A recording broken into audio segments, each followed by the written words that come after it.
application review, business review, investment, lifestyle, social politic.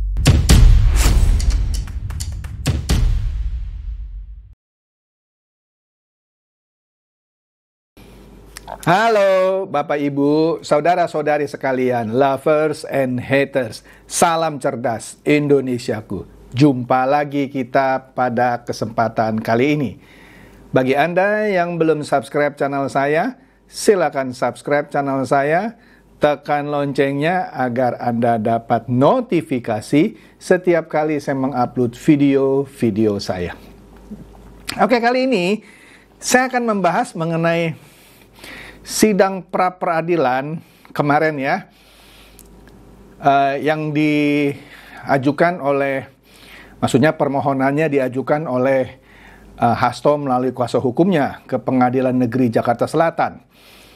Nah, menariknya di situ ya, pastilah seperti biasa Hasto ini minta dibebaskan dari status tersangka yang ditetapkan oleh KPK.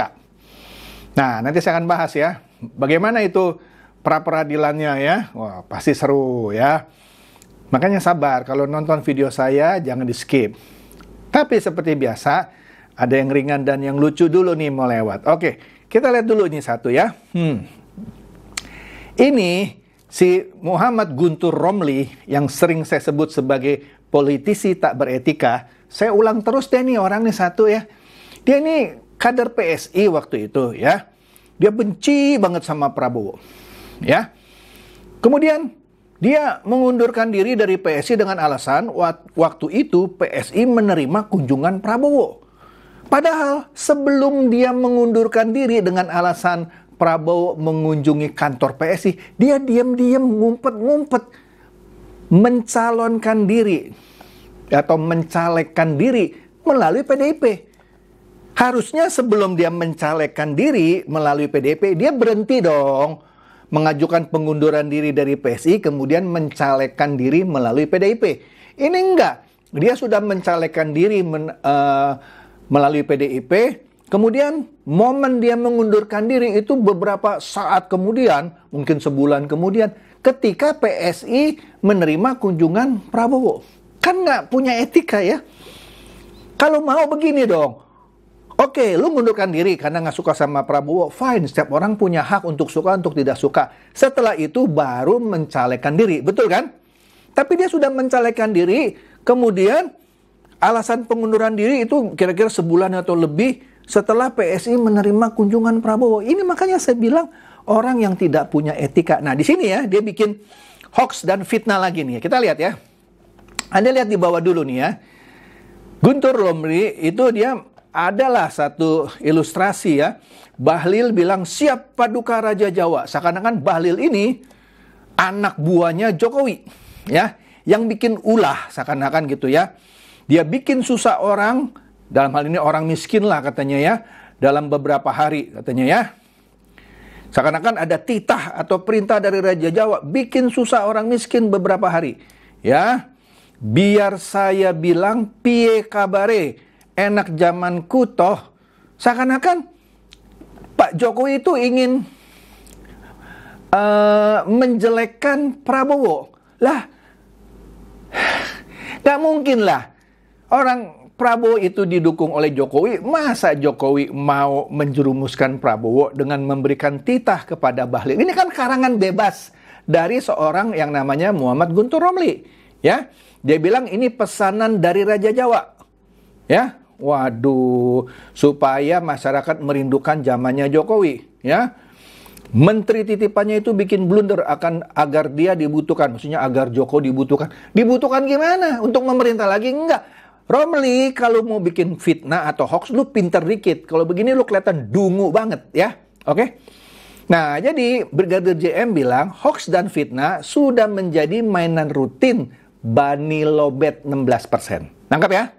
Padahal gurunya dia, yaitu Gus Dur, itu dilengsarkan oleh Megawati dari PDIP. Yang dimana sekarang dia menjadi petugas partai PDIP. Ironis ya, ironis banget. Oke. Oleh karena itu, Mas Penyok bilang begini, orang-orang model Guntur Romli ini kalau di swasta sudah di blacklist katanya ya. Wataknya oportunis dan buruk, jelas tadi sudah saya bahas ya. Dia tidak segan-segan mencaci maki dan sebagainya bekas bosnya. Jokowi kan bekas bosnya ya. Tapi gara-gara Jokowi dukung Prabowo, sekarang dia jelek-jelekin. Malah sekarang dia angkat-angkat Prabowo ya. Aneh ya, aneh.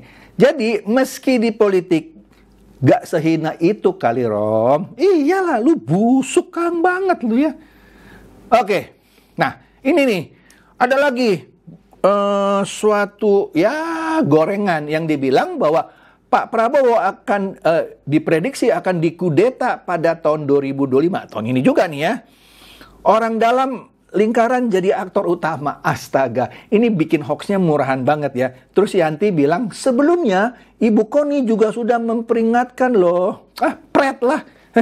Aduh, kok bikin hoax murahan semua ya. Nah, kemudian Lambe Waras nih.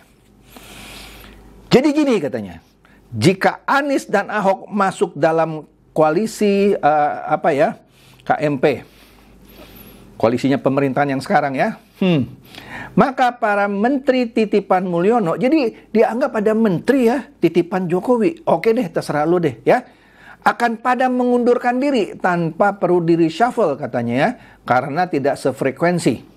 Sehingga Prabowo bisa menjalankan hak prerogatifnya secara paripurna karena sudah dikelilingi oleh para loyalisnya. Loh, jadi lo anggap Anies dan Ahok loyalis? Blow on lo, ya, paham ya? Anies dan Ahok masuk radar apa? Radar perang. Blow on juga nih tuh nih, ya. Nah, kita lihat nih ya, ada video nih ya soal Ahok dan Anies yang sekarang mesra-mesraan. Tapi dulunya kayak kucing dan anjing. Nah, kita lihat nih videonya ya, kita simak nih ya. Tidak ada cerita Ahok dengan Anies. Bohong. Ketika saya kalah, saya langsung kasih Anies ucapan segala macam. Tapi yang tidak bisa saya terima, ketika Anda menang, Anda pidato memecah belah bangsa. Bahwa Jakarta udah kembali ke pangkuan pribumi yang dijajah selama ini. Di mana-mana. Itu sangat memecah belah bangsa. Anda yang ulang-ulang, udahlah. Kalau Anda mengulang-ulang ya itu yang jadi. Saya ini asli Indonesia, saya undang-undang loh. Apa kata saya namanya Ahok? Saya tidak tahu. Itu yang tidak betul. Seorang Anies kata. Kaget. Bagi saya Anies sangat tidak negarawan. Ini parah nih. Ya nggak tahu, tanya yang mau tanya saya. Anda udah menang, it's okay gitu loh. Saya juga tidak bawa ke MA, nggak bawa ke MK. Waktu Anda ulang tahun DKI saya juga datang. Tapi kenapa Anda mesti pidato seperti itu? Terus terang, saya tidak tahu.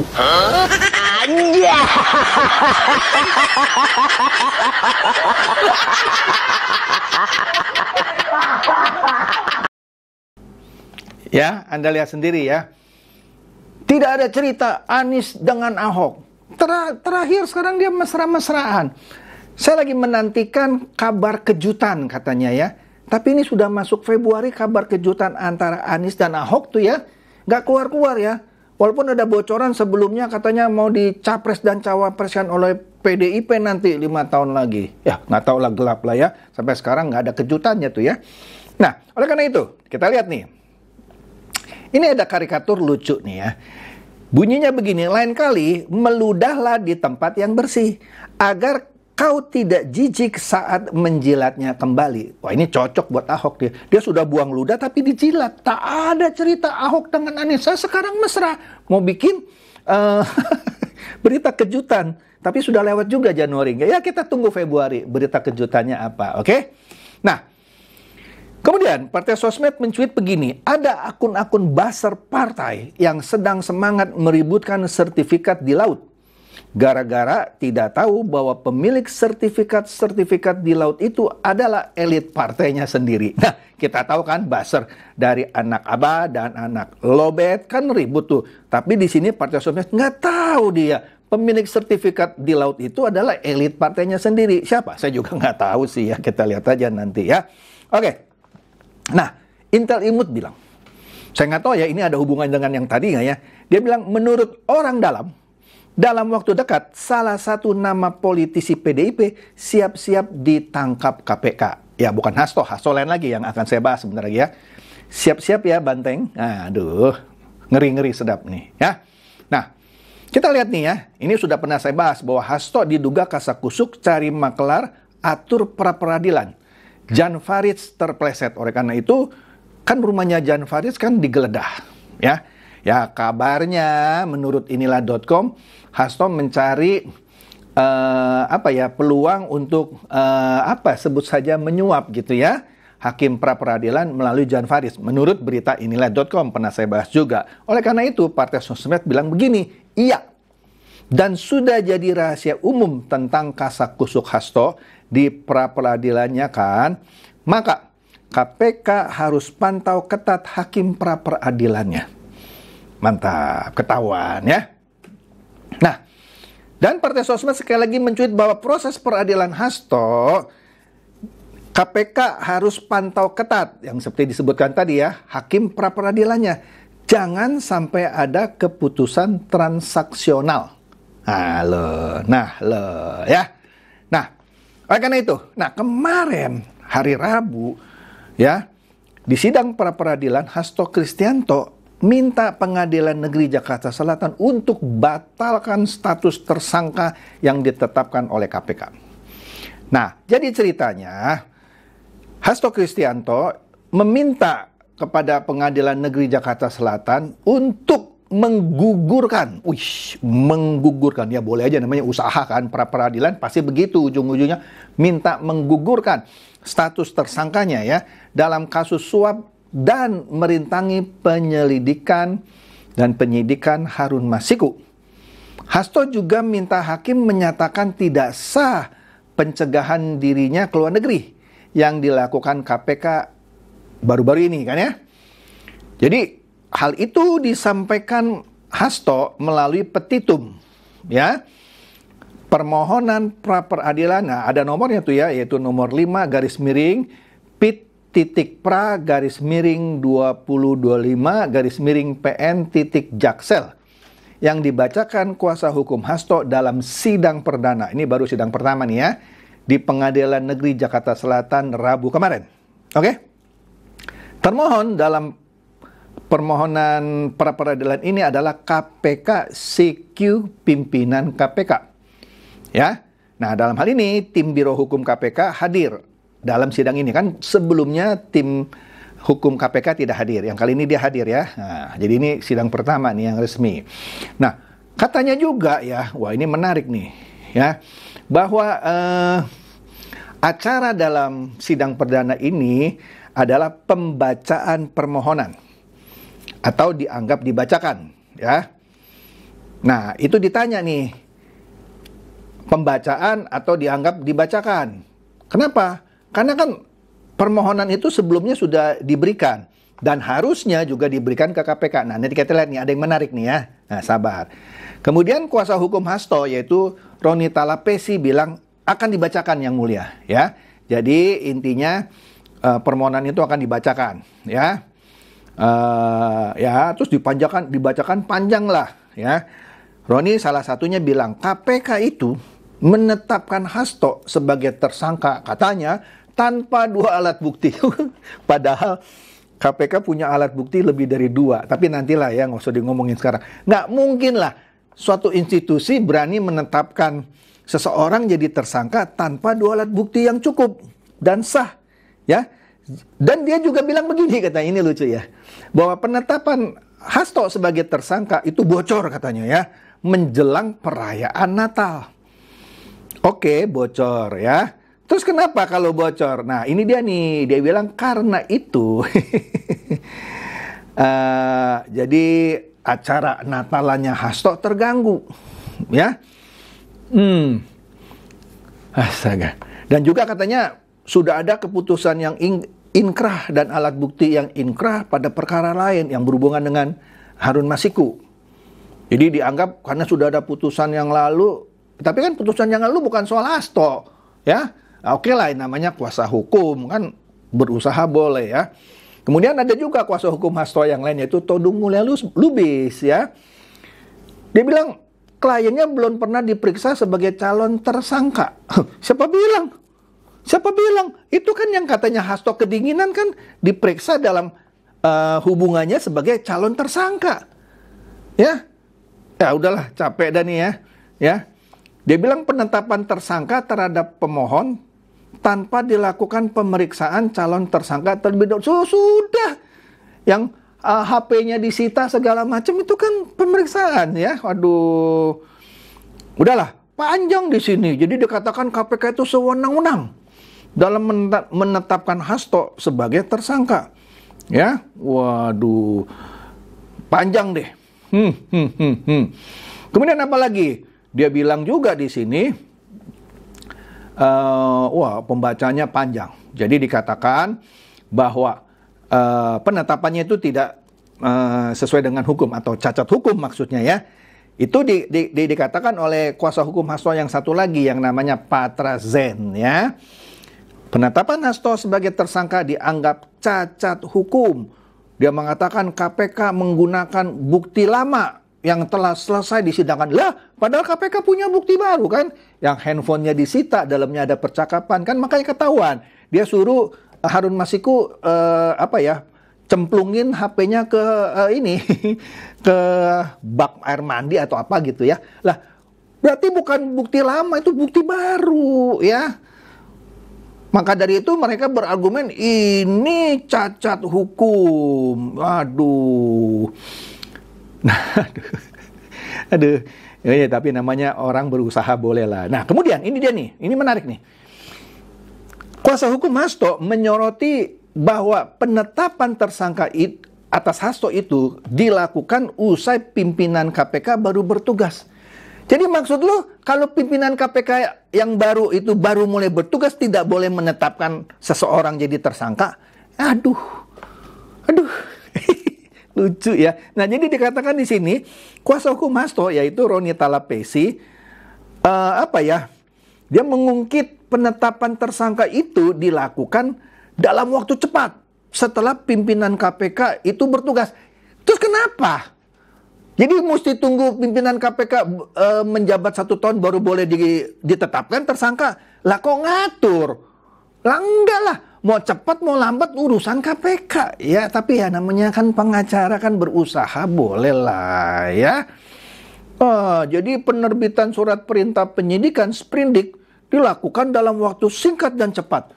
Lah bagus dong, rakyat mau dalam penetapan kasus, penyelesaian kasus singkat dan cepat, nggak usah bertele-tele. Tapi ini diprotes. Wah, oke dah, lucu ya. Jadi dia bilang, ya dia berkeberatan bahwa keputusan pimpinan termohon dalam ini KPK gitu ya, sangat cepat. Ya oke deh ya. Aduh, jadi itu diprotes kecepatan menetapkannya. Oleh karena itu ya dia petitumnya salah satu minta Hasto itu dibebaskan dari status tersangka ya. Dan juga permohonannya diminta untuk, kan banyak permohonannya, panjang lah ya kalau dibahas satu persatu, untuk dikabulkan semuanya. Wih mantap, ya nggak apa-apa sih namanya kan pengacara boleh lah ya. Dan juga minta kepada pengadilan untuk menetapkan bahwa penetapan Hasto sebagai tersangka adalah perbuatan sewenang-wenang dari KPK dan tidak sesuai dengan prosedur hukum dan harus dinyatakan batal. Mantap ya. Dan masih banyak lagi lah ya. Jadi intinya minta Hasto itu dibebaskan atau dibatalkan status tersangkanya ya. Mantap ya. Terus apa lagi nih? Kemudian dia juga minta bahwa pencekalan atau pelarangan Hasto untuk berpergian ke luar negeri itu juga disebut tidak sah katanya. Ya. Dan meminta untuk dibatalkan dalam waktu 3 kali 24 jam sejak putusan dibacakan. Wih. Pokoknya semuanya minta dibatalkan. Ya, biasalah ya, namanya kan permohonan. Bisa dikabulkan, bisa tidak, ya. Kemudian dikatakan juga bahwa atas penggeledahan dan penyitaan yang dilakukan oleh KPK ya terhadap barang-barang atau benda milik Hasto ya, dan juga milik asistennya ya, seperti ada handphone, Vivo, 2 iPhone, ada 1 buku warna hitam, wah banyak deh, ada 1 lembar kwitansi, wah minta dikembalikan ya, minta dikembalikan, padahal itu adalah alat-alat bukti ya. Juga dia minta untuk memulihkan ya segala hak hukum Hasto ini terhadap tindakan-tindakan yang dilakukan oleh KPK. Mantap. Dan juga minta untuk KPK itu dihukum untuk membayar perkara. Mantap.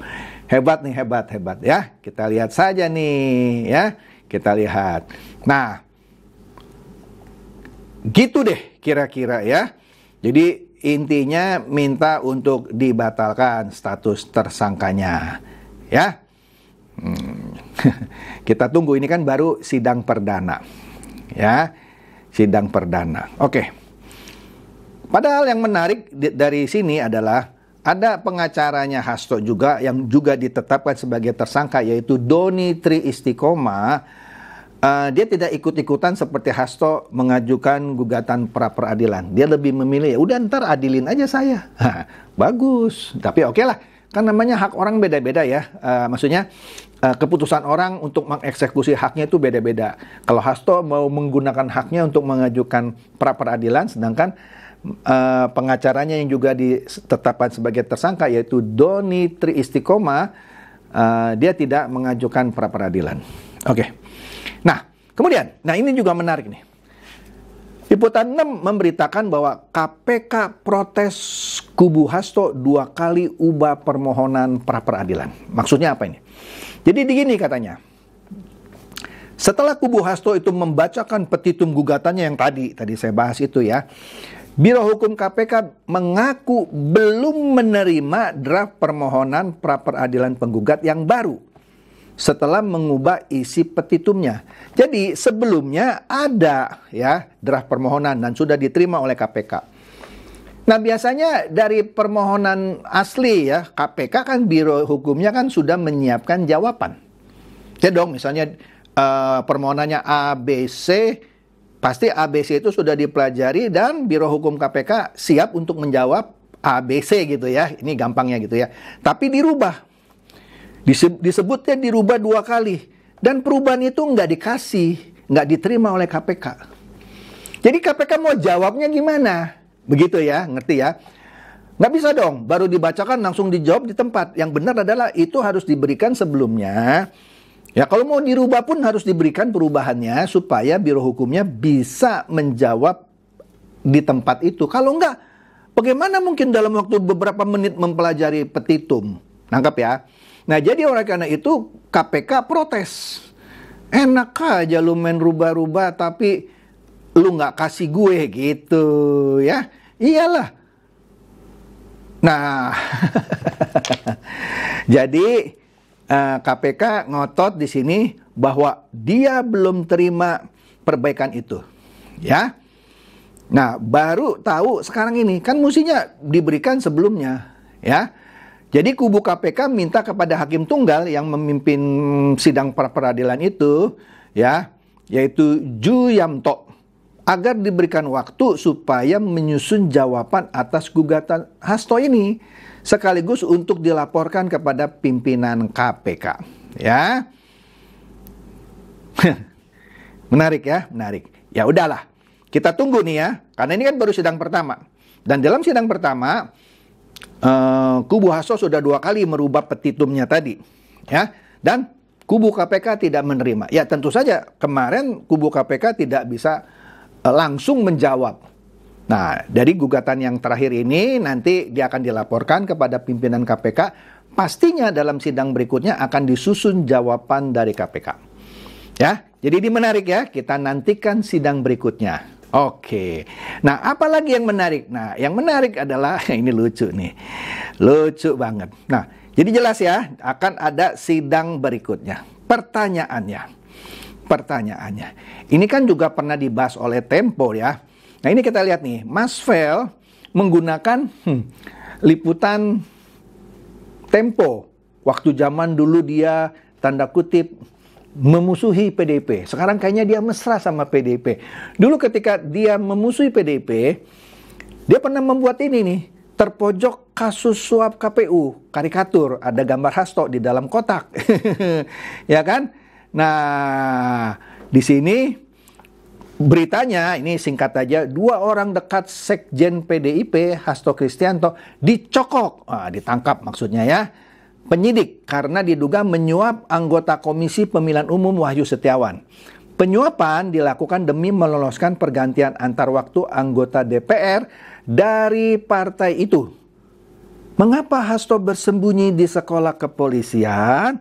Iya kan, dia waktu itu bersembunyi ketika KPK mau nangkap dia bersembunyi di sekolah kepolisian. Dan lucunya penyidik KPK malah seperti dihalangi oleh oknum lah waktu itu. Anda bacalah berita-berita yang lalu ya, sudah pernah saya bahas juga. Oleh karena itu Tempo waktu itu memberitakan seakan-akan Hasto ini ngumpet nih, ya kan, dalam kotak tuh ya. Dan judulnya terpojok suap KPU. Nah, makanya Mas Vel mencuitnya bilang begini, tebakan yuk, kalau saya sih taruhan yuk gitu ya. Ditahan nggak nih orang ini? Netizen sih berharap sih ditahan ya. Nah, tapi kita lihat dah ya kelanjutannya. Oke?